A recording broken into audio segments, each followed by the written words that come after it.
भव्यात्माओं,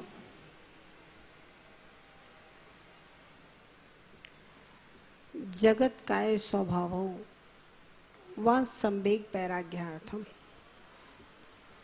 संवेग और वैराग्य के लिए जगत का स्वभाव और काया के स्वभाव की बात कही गई है। वहीं वैराग्य उपावनमयी चिंतय अनुप्रेक्षा भाई,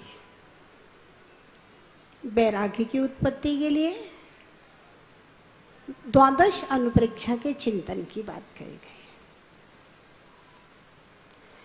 तो द्वादश अनुप्रेक्षा का चिंतन कहें या जगत और काय का स्वभाव कहें, दोनों एक ही बात है। तो जगत के स्वभाव को हम देख रहे थे। ये जीव के ऊपर मोहनीय कर्म का ऐसा नशा चढ़ जाता है कि जैसे नशेलशी को बुद्धि भ्रम हो जाता है, इसी तरह से मोहिनी कर्म के कारण हमारा आपका सबको बुद्धि भ्रम हो जाता है। उस बुद्धि भ्रम को दूर करने के लिए, जगत के स्वभाव को दिखाने के लिए ये द्वादश अनुप्रेक्षा की बात कही गई है। अनित्य अनुप्रेक्षा सबसे पहले देखी थी। शरीर, संपत्ति और संबंध सब अनित्य हैं, क्योंकि ये तीनों चीजें कर्म के नियोग से हैं। तो कर्म अनित्य है, इसलिए ये सब चीजें भी अनित्य हैं। फिर देखा अशरण भावना में काल सिंह ने मृग चेतन को जिस दिन घेर लेगा और आयु कर्म क्षीण हो जाएगा, कोई बचाने वाला नहीं। क्योंकि आयु कर्म का अपना एक सिस्टम है, उसके अनुसार हमारा आयु कर्म नष्ट होगा। घर परिवार, मंत्र यंत्र, सेना, धन संपत्ति तो दूर की बात है, साक्षात परमात्मा भी अगर आ जाए तो भी आयु कर्म के नाश होने पर आपको इस शरीर में रोक करके नहीं रख सकते। अशरण भावना। संसार भावना, तो भाई संसार में यह जीव जब तक रहेगा तब तक दुख ही दुख है। सुख अगर कहीं है तो पंचम गति में, मोक्ष में, निर्वाण में शाश्वत और अनंत सुख है। यह है संसार भावना। फिर इसके बाद हमने परसों देखी थी एकत्व भावना, कि संसार का जो भी सुख दुख है वो सब स्वयं के पुण्य पाप से है। कोई हमारा सच्चा संगी साथी नहीं है। इसलिए आप अपने आत्मा को धर्म में लगाएं और अपने आप को सुखी बनाएं। आज है भिन्न भावना भी कहते हैं और अन्यत्व भावना भी कहते हैं। अन्यत्व भावना का तात्पर्य है, अभी ये जाना था कि संगी साथी हमारा कोई नहीं, मैं एकाकी, एकत्व लिए सभी आते, धन जन को साथी समझा था, पर वे भी छोड़ चले जाते। ये थी एकत्व भावना। अन्यत्व भावना, मेरे ना हुए, मैं इनसे अति भिन्न, अखंड, निराला हूं, निज में पर से अन्यत्व लिए, निज समरस पीने वाला। कितनी अच्छी बात बताई।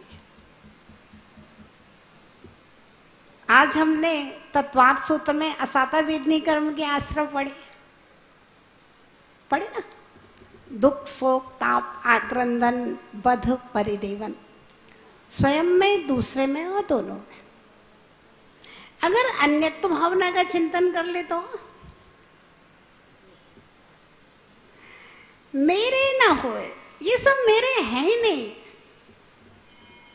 मेरे ना हुए, ये जितनी भी चीजें हैं सब मेरी नहीं है, शरीर भी मेरा नहीं है, मैं अति भिन्न अखंड निराला हूं, मैं सबसे अति भिन्न हूं, अखंड हूं और निराला हूं बिल्कुल, निज में पर से, पर पदार्थ यानी शरीर से भी अन्यत्व लिए हुए, और मैं अपनी आत्मा में आत्मा का अनंत सुख रूपी समरस पीने वाला।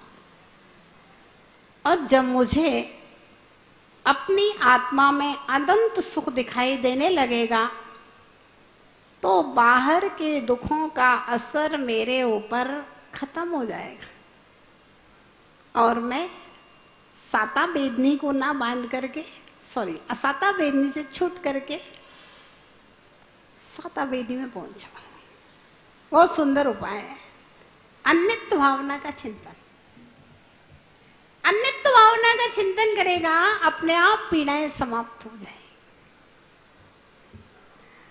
एक दिन हमने एक गाथा समझाई थी इष्टोपदेश ग्रंथ की, आनंदो निर्दहत्युद्धम कर्मेंधन मनारतम न चासो खिद्यते योगी बहिर्दुखेषु चेतना। योगी बाहरी दुखों से खेद खिन्न नहीं होता है। क्यों नहीं होता है? योगी बाहरी दुखों से खेद खिन्न क्यों नहीं होता है? आनंदो निर्दहत युद्धम, वह अंतरंग में आत्मा के आनंद की अनुभूति लेता है, और बाहर के दुखों से खेद खिन्न नहीं होता है, अंतरंग में आनंद की अनुभूति लेता है। इसलिए आने उदय में आने वाले सारे कर्मों को क्षय क्षय क्षय क्षय करता जाता है। यही विधान है।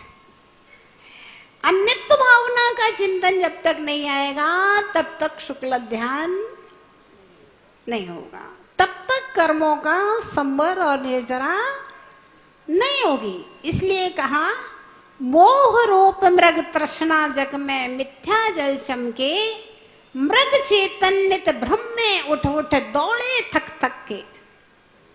मोह रूप मृग तृष्णा, मृग होता है ना, मृग तृष्णा किसे कहते हैं? रेगिस्तान में एक मृग होता है और प्रकाश के परावर्तन के कारण से बहुत दूर लगता है, उतने दूर पानी दिखाई दे रहा है, और मृग एकदम तृषा के कारण से एकदम प्यासा हो रहा है, उसको लग रहा है पानी नहीं पिएंगे तो मर जाएंगे, सामने पानी और दौड़ता है।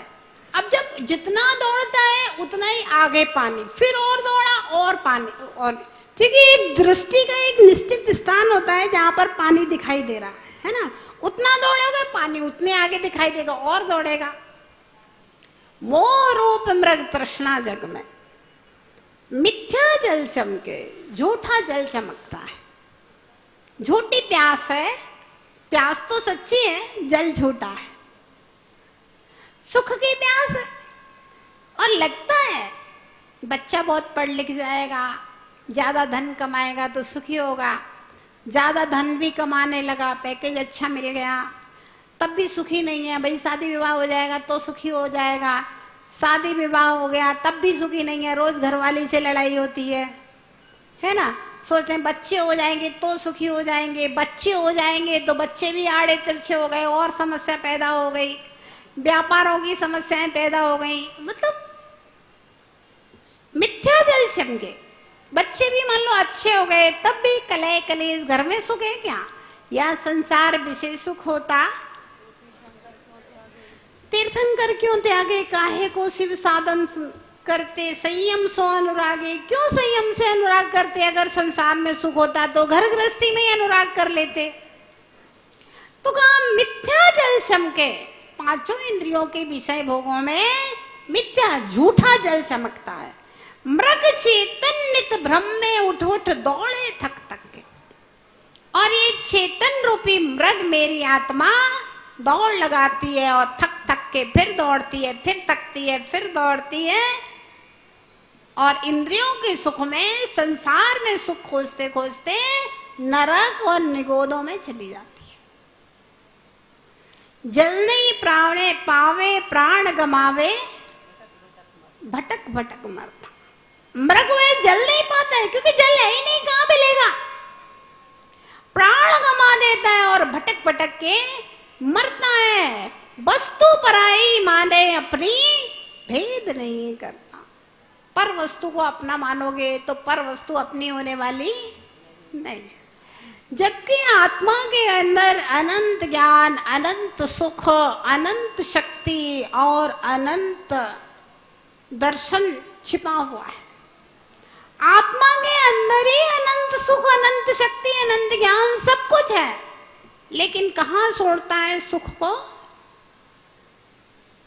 एक कथा आती है ना, एक संत के पास एक व्यक्ति सुख मांगने गया। संत ने कहा मुझे बहुत तेज प्यास लगी है। संत ने कहा कि सामने वाले तालाब में एक मगर है, उसके पास सुख का रहस्य मैंने दिया है, उससे लेकर के आओ। वह व्यक्ति गया मगर के पास, साधना की, मगर बाहर आया। बोला मगरराज, संत ने कहा है मैंने तुम्हें सुख का रहस्य दिया है, लेकर के आओ। बोला भैया पहले मुझे बहुत तेज प्यास लगी है, तुम मुझे पानी मिलाओ, उसके बाद में सुख का रहस्य दूंगा। व्यक्ति कहता है जल में मीन प्यासी, मुझे सुन सुन आवे हंसी। बोले जल में लेकर के भी मीन प्यासी है, मुझे सुन के हंसी आ रही है। जल में रहकर मगर प्यासा है। मगर कहता है ऐसे ही तो तुम्हारे साथ में सुख तो तुम्हारी आत्मा के अंदर अनंत सुख है, लेकिन फिर भी तुम सुख हमसे पूछने के लिए आ रहे हो। यही तो मैं तुमसे कहना चाहता हूं। तो वस्तु पराई माने अपनी, भेद नहीं करता। शरीर को अपना मान करके शरीर में सुख खोज रहा है, संपत्ति को अपना मान करके, घर परिवार को अपना मान करके उसमें खुद सुख खोज रहा है। वस्तु पराई मानी अपने, भेद नहीं करता, इन सब में सुख खोज रहा है। सुख कहां से मिलेगा जब वहां सुख है ही नहीं। तो तू चेतन और देह अचेतन, यह जड़ तू ज्ञानी। कह रहे हैं भैया ये शरीर तो अचेतन है, आत्मा निकल जाने के बाद देख लो, ना आंख देखती है, ना कान सुनता है, ना मुंह बोलता है, ना शरीर स्पर्श करता है। ये जड़ तू ज्ञानी है, तू जानने देखने वाला है। मिले अनादि यतन से बिछड़े, ज्यों पे अरुपानी। का ये अनादि कहां से मिले हुए हैं। जैसे गाय भैंस के दूध में थन से ही पानी निकला है, ऊपर से नहीं मिला है ना। लेकिन अनादि से मिले, लेकिन बिछुड़ते ऐसे नहीं है जल्दी से बिछुड़ जाएंगे, यतन से, पुरुषार्थ से बिछुड़ते हैं। दूध को गर्म किया जाता है, पानी उड़ जाता है और खोआ रह जाता है। तो कहा मिले अनादि यतन से बिछुड़े, जो पैर पानी, अनादि काल से मिले हैं, लेकिन जल्दी नहीं बिछुड़ते हैं। बहुत मेहनत करना पड़ेगी, पुरुषार्थ करना पड़ेगा। शरीर और आत्मा को अलग करने के लिए बहुत श्रम की जरूरत है, तपस्या की जरूरत है, तब बिछुड़ेंगे।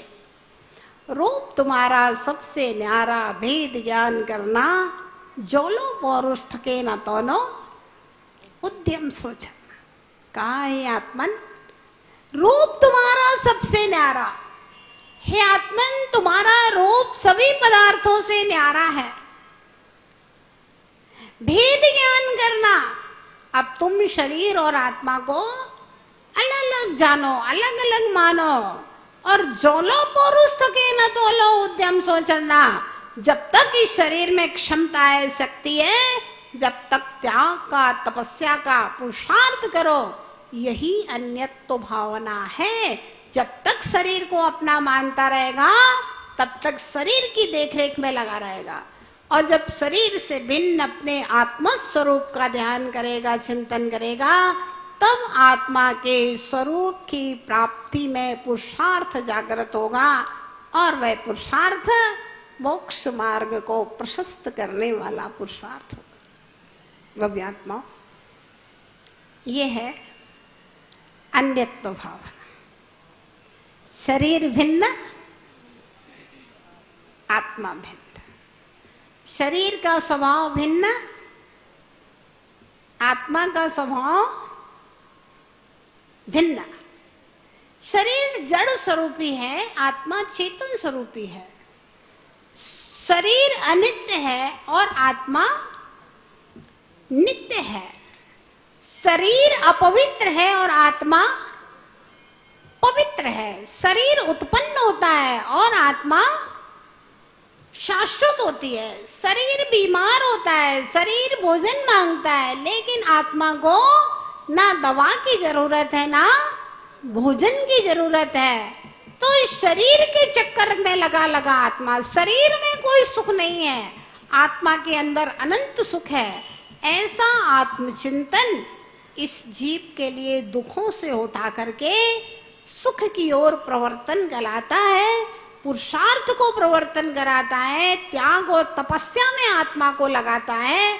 तो ऐसी इस अन्यत्व भावना का जब आप चिंतन करेंगे, मनन करेंगे, विचार करेंगे, तो आपकी महत्व की आकांक्षा जो बाहर में रहती है, मान सम्मान की आकांक्षा, नाम की आकांक्षा, परिग्रह संग्रह की आकांक्षा, विषयों की आकांक्षा, वह आकांक्षा जब आपकी दूर होगी तब आपके अंदर पीड़ा रूप परिणाम कम होंगे। तब आपको साता वेदनी कर्म के आश्रव बंद की ओर आपका दिमाग जाएगा। तो वो आत्माओं, शरीर और आत्मा की भिन्नता का चिंतन करना, भेद विज्ञान करना, भेद विज्ञानता सिद्धा, सिद्धा एकिल केचना।